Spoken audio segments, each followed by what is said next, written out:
How's it going, everyone? In today's video, I'll show you on how you can lattice infill in the Lychee Slicer.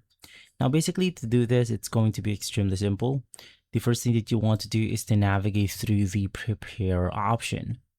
You want to select the override option, and then you want to click on advance. Now we have our infill category. You simply want to click on the infill options right here. And then basically we then have the ability to select the lattice option. And also while you're at this specific area, there's also going to be additional option called hole.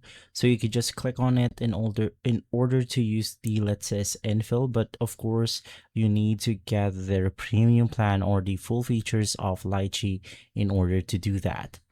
And so guys, if this video has been helpful, leave a like, subscribe, and follow us for more videos like this. Thanks for watching.